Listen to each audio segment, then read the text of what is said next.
You're entering Corsi. Jerome Corsi today. It's Monday, October 27th, 2025. You see we have a new feature on the screen. If you take a look at the upper left-hand corner, we've got QRs. QRs will take you to our 501c3, gods5stones.com. They'll take you to, I guess, the new Corsi Nation. Got New Corsi Nation up ongoing on the website. And the third one will take you to the Swiss America offer for Walking Liberty $50 for first-time new customers.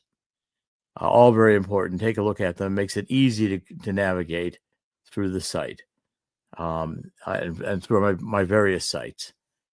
Okay, that's the Walking Liberty $50. We'll talk about it in a minute. Gold is still over $4,000 an ounce. And I'm encouraging everybody to call Swiss America to get your free book on how the coming global crash is going to cause an historic gold rush. I'll give you the number here in just a second. And visit our website at CorsiNation.com.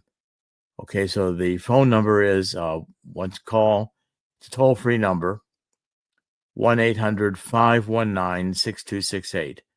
1-800-519-6268. Look, we have a number of stories today. A lot of them involve trade. China is going to have some meetings with Trump. I think China is really not as economically strong as China would like to present itself as being. I think China's also got some political internal problems. Looks like it's reorganizing its military. And I think China will be very interesting to see how Trump does in the talks with Xi coming up in South Korea. Trump's in Malaysia right now making trade agreements, and Trump brought an end to the Cambodia-Thailand war with new boundaries drawn, which is a pretty remarkable achievement, seeing how far that conflict has gone on.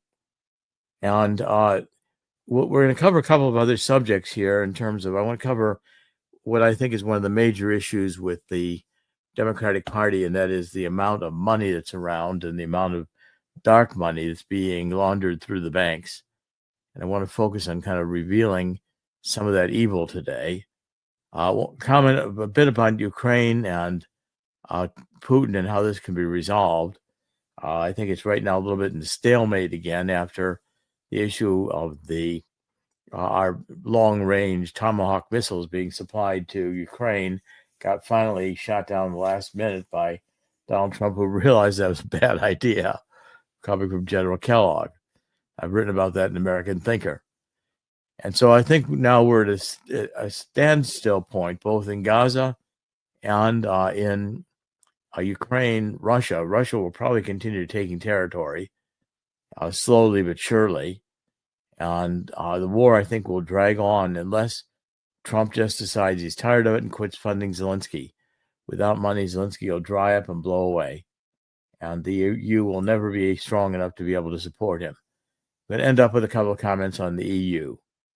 But first and foremost, I guess, I think I'd like to just cover Antifa in Portland, Oregon. And Chris, I don't know if we have any video of it. I saw some video over the weekend. But come on, we'll talk about it, because Antifa got at least one of its encampments wiped out by the National Guard in anticipation now, of the, President Trump could move the troops in if he decided he wanted to, and he may just have to. I don't think the Antifa is by any means gone in Portland, Oregon. This is a ruse they use to let one of their camps be cleared out while they go in hiding for a little while and wait their paychecks for their next assignment in Antifa while they do their day jobs going about destroying the city. It's really pathetic. Portland, Oregon used to be a beautiful city. Now it's really trashed. But I think Trump is going to take control of the cities. Here we go. In terms of, this was the protests in the streets in Portland. You see how much there were. Then they had a little city set up. And so Trump went in and cleared out all these cities, cleared them out, and started arresting people. Back up, do your job, quit arguing with us. This is one of the nicer videos, by the way. Yes. Well, then now the encampment's gone, but let's see what they do next. I don't believe for a minute that Antifa is gone. No. Weakened, but Weakened, yes, weakened, right. but not gone. Okay, so they're going to get rid of the Antifa. And each one of these cities, I think, is going to be cleaned up. Before 2026, I expect that Donald Trump will have the troops and/or National Guard in 25 cities. One more try. And I think that's going to be part of running the elections. I doubt if the Democrats are going to be willing to go along with any rules that make any sense. What is this, Chris? This is just another set of things that are happening in Portland here. Portland, yeah, it is. Yeah. Protect the trans youth. Okay. I know exactly where that is in Portland. Right. That's right downtown. Got some more pictures. Yeah. There's a lot of things happening. A lot of things happening. In Portland, Oregon, I think it's going to be a focus of troops just going to be in the cities now until we get this cleaned up. Okay. And I think also there's pressure on Mondami. People are beginning to realize Mondami may be arrested the first day he's in office, depending upon what he does with trying to defend illegals. We're seeing, I think, in general, Donald Trump's programs and policies are winning. He's making trade deals, for southeastern countries, addressing critical rare earth minerals, etc. At the same time, gold and silver remain high. Gold is still over $4,000 an ounce, and silver is hanging in there. Let's see where silver is exactly right now. Silver is $47, almost $48, and gold is $4,042. It's dropped a bit, but still holding above $4,000. And remember, silver's a lot cheaper. You can do a lot better with silver. Take a look at that Walking Liberty $50 offer. Okay, so now next week, food stamps, I guess coming week, Americans will be told it's the Democrats' fault. They must be told it's the Democrats' fault. This is Schumer. Schumer refuses to pass a bill until he gets more of his woke spending projects approved. And Trump is not inclined to do that. Russia's just launched a new hypersonic cruise missile, which apparently has in it a nuclear propulsion system so it can circle the Earth to be dropped on the target when Russia decides.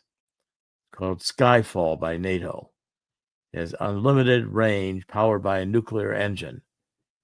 Once you understand that, it's got the potential to change everything. That's what Michael Snyder's writing, because this menacing 9M730 Burevestnik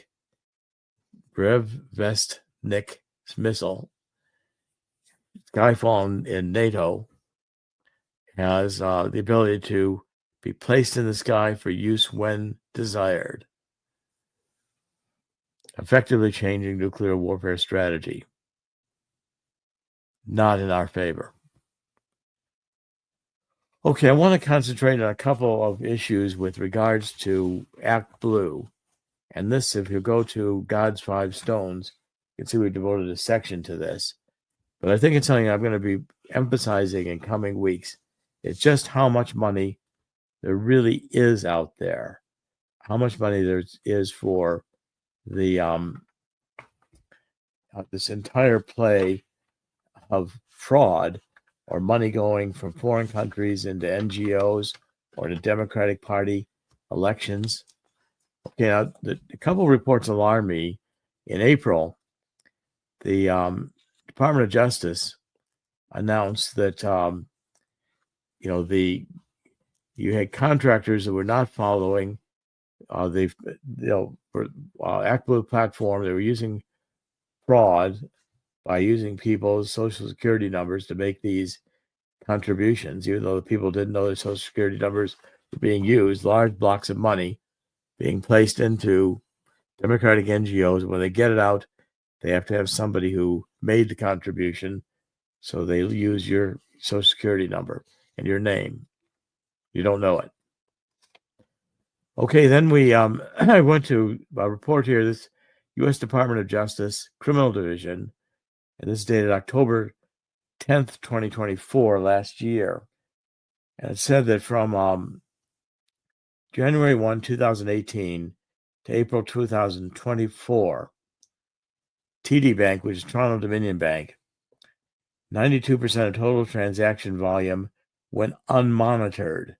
In other words, they didn't file any bank, suspicious fund reports. They didn't use their anti-money laundering compliance program. They turned it off. And how much money was involved? Well, they said that in that period of time, the monitoring gap amounted to approximately $18.3 trillion in transaction activity. $18.3 trillion. Well, not all that may have been money laundering, but how much of that was drug money? How much of that was sex trade money from the border? How much of it got into Antifa? We see the bank mortgage fraud is common. The work that Joel Gilbert is doing, my friend Joel Gilbert, Letitia James on money laundering through banks and mortgage fraud. Well, there's a lot more evidence on that in terms of what we find from Scott Taylor, who has shown that in this scheme, ActBlue, for instance, the head of ActBlue bought a house in Palo Alto for $1 million and took out $30 million in mortgage loans. Well, clearly those weren't mortgage loans, but those were illegal money passed through her account as if it were a mortgage loan. It gets picked up in LexisNexis, but it doesn't get picked up in the deed. Okay, but at that time, Attorney General Merrick Garland said the bank was cooperating with the investigation by making its services convenient for criminals.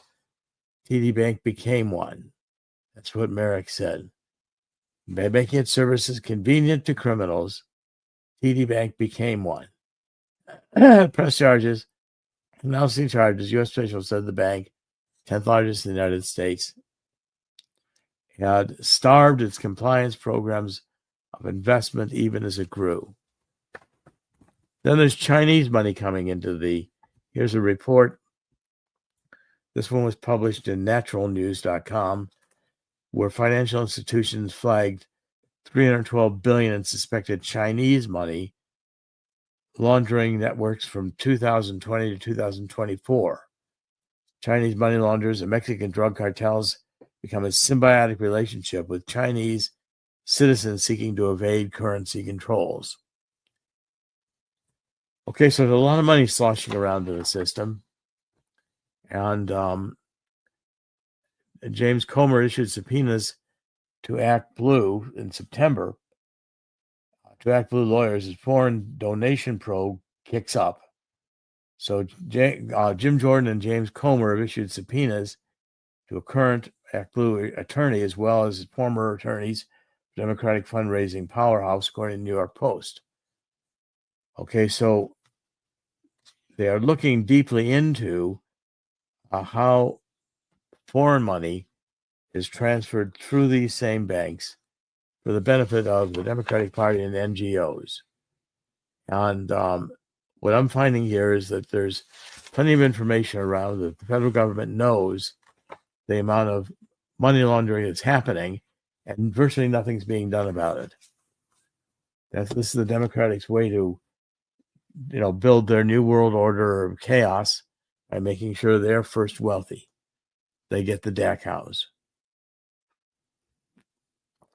I still don't understand why people go to Congress, end up millionaires and billionaires. Certainly millionaires. It's unconscionable.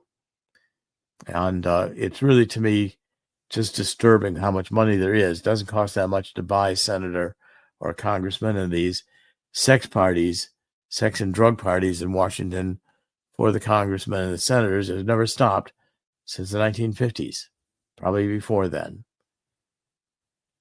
Okay, so if we go to a couple more stories on the European Union, I'm finding that Germany in particular is self-destructing at a very rapid rate. Okay, so in Germany, now they're closing their last, see if I can find the article, the last of their nuclear power plants. And by doing it, they blow up the power plant. I'm going to give this article here to Chris. It's amazing to me.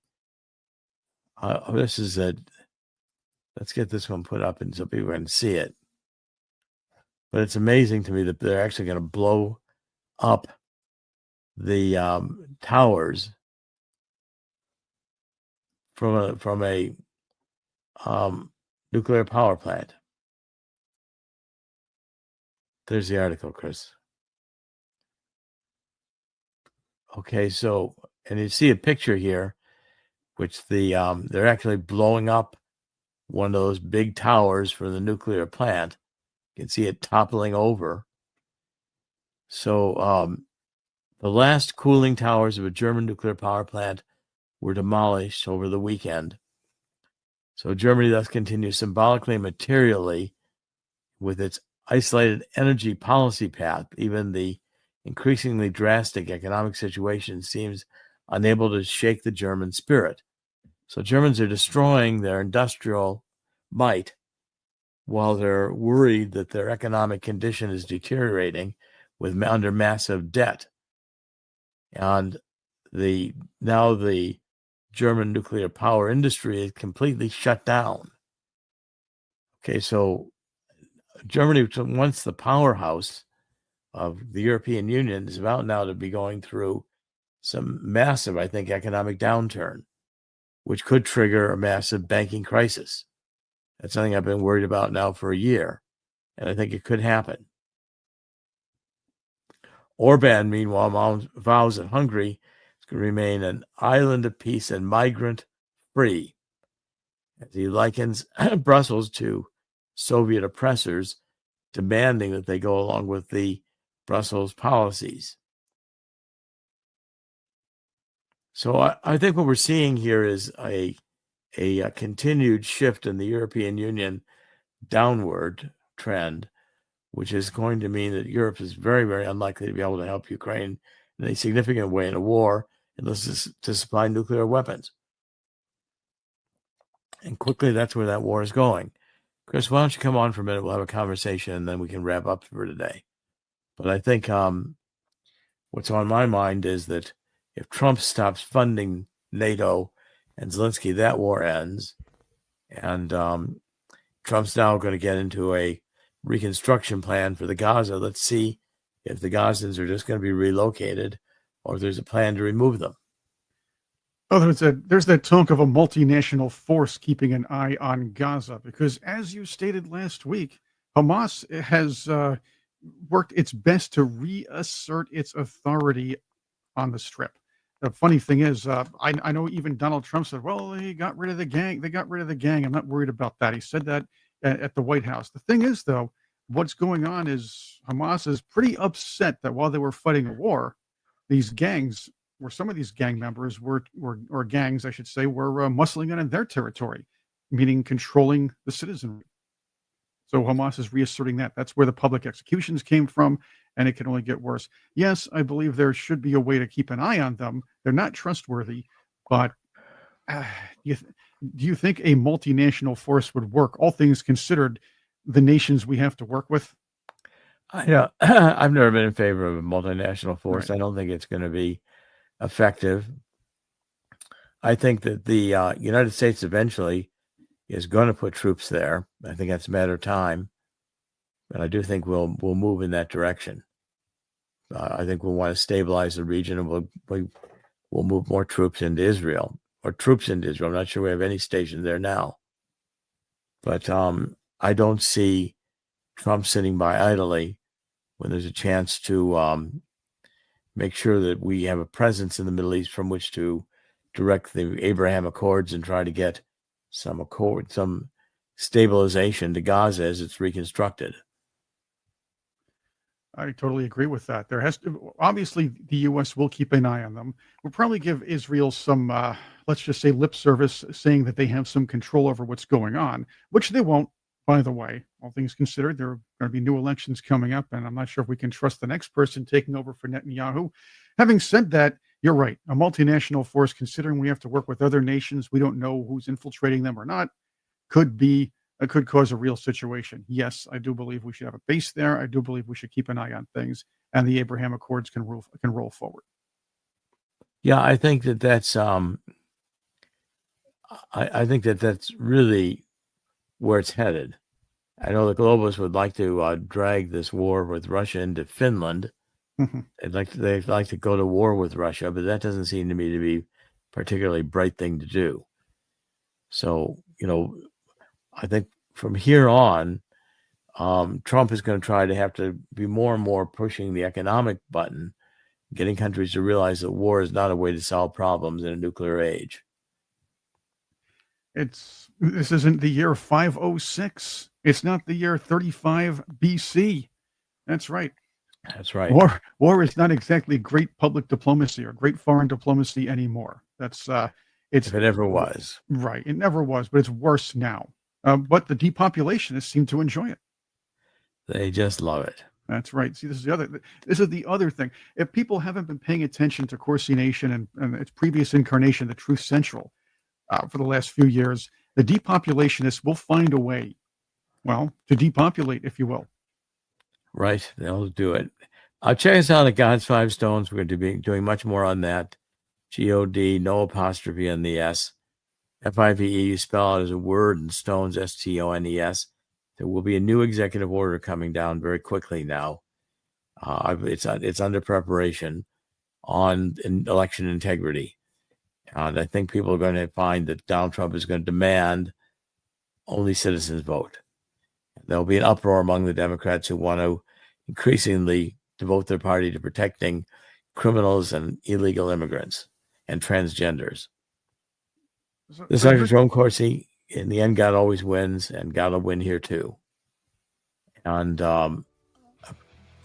join me in the spirit of 2 Chronicles 7:14. We need to get on our knees and ask God to forgive us for all that we've done here in violation of his laws. Dr. Jerome Corsi will be back tomorrow, CorsiNation.com. Thank you for joining us. God bless.